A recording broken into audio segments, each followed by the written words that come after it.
everybody, John here. It's September 13th and it's 11:30 at night. It's really late and we're still awake. Had a couple things I wanted to put together and show you guys. First thing you'll notice is this big bed in the middle. I've made a large media bed just because I've still got all these nursery plants left over and I needed somewhere to put them. So what I've done is this one of the 7-inch tall, just Rubbermaid containers. In this corner I drilled a hole and I installed PVC piping. You can see it under my hydrants and rock. And that's my fail-safe catch-all. So when the water level reaches this level in the bin, it spills out while the pump's going. And there's also some relief holes drilled in that pipe that drain it down through the bottom. You can see the water flow coming out of it. And inside the bin I've got cauliflower, Brussels sprouts, and cabbage. And you can see the plants just got planted in here tonight, so getting them situated and getting them settled. They're still kind of loose. The media the roots haven't grown around the media or anything, so everything's still unsettled. One of the things I don't think I explained the other night was if you look down the line, you'll see I've got some cups sitting inside my net pots, and that was the same situation. Some of these roots really took hold really well and are good and sturdy, but others needed a little bit of help. The other thing we noticed tonight, you see on this leaf right here, it looks like I've got a little bit of damage. And I've noticed there's been a couple mites down here. And I think these are from the nursery plants actually coming in from being outside. So kind of kicking myself in the butt for introducing outside plants into my indoor system because they apparently brought some pests with them. But I've got a treatment for that. But you can see down the line, my cauliflower, cabbage, and Brussels sprouts are looking quite happy. These guys are really doing well. And again, that system on the other side is not used right now. I'm going to put my tomatoes and my larger plants in that. And I removed my water line here from this back one while it's not in use, and that's what's feeding my new media bed in the back. Is it just dumps in the back side of that and drains out. So when you see the pumps going in the tank, that means the pumps are going in this bed as well.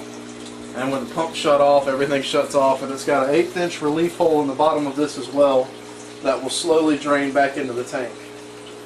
And then as you see, my seedlings again tonight are doing well still, the okra. One good thing I've noticed is these guys are still in dirt, and you see the growth on them. And these guys have been in the media here in the grow system for a couple days now, and the growth is staying about the same. And actually, if you look right here, really faintly, I've got a third leaf coming up on this okra, and the ones in the dirt, there's a third leaf coming up on, and this one has been in the system the longest, and its leaf is the largest coming up and in. So I think that speaks for itself that it's got the largest growth and it's been in the system the longest, so that's good news. I'm going to give these guys a little food tonight. They haven't eaten in what, maybe an hour and a half. These guys are just ravenous. I don't know what happens here. For now, we're feeding them the Koi Tetra Pond food. This is what I've got right this minute that's working out in this bag. They seem to really love it. We got that at Walmart, and I'm going to order some food for them until the worm supply really comes in. But you'll notice when the food comes in, they'll see my hand and they start kind of coming up here to the top. And when they see food, of course all the pumps are on right now, so they're probably a little weirded out by all the water movement up top. But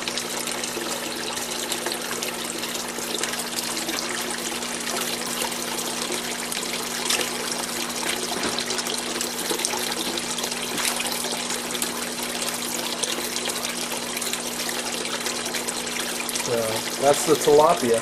One of the other additions I've made is I added a larger oxygen stone in the bottom back there, so you'll notice in that bottom corner there's a lot of oxygen coming up and into the tank. I had a few fish that were coming up to the top, and they said when you have fish coming up to the top kind of air breathing that oxygen might be a little depleted in the tank. So to combat that, I've lengthened my time for the pumping so that there's more water surface disturbance, more water falling into the system. And I've also added this new pump in the back. And I don't know if you can see a shot of this pump back here. It's in the front back. If you see the oxygen coming from there, that pump has got a air tube that's up in the air, and it takes air and puts it into water and circulates with far more oxygen than just the air pump usually does. And since I've installed those two additions, I haven't seen the fish coming up to the top breathing, so I think those two have really helped combat it and eliminate that situation. And the water, even though it's green, it does have some algae growing in it there. The sides are a little bit slick, so it does have an algae growth, which I think is probably good for the plants. They probably need a lot of that. The clarity has improved, which I think a combination of a little less food and more of this hydrogen getting in the system, these clay pellets here, and allowing that water to filter through and build up the bacteria in the rocks is really making a difference with that. So I look for this large bed to really improve it quite a bit. I would like to have a second one probably, but for now we're just going to do that. And then I acquired a new tank just like this one, except it hasn't been cut and it still has the top on it, which I'm a little bit more excited by because I can keep the light out of the actual water. The light is what stimulates the algae growth, so that one with the top on it might be a lot more fun and easier to maintain as far as the water clarity and quality. But anyway, that's what's going on for now, so I guess we'll see you guys next time. Thanks for coming in.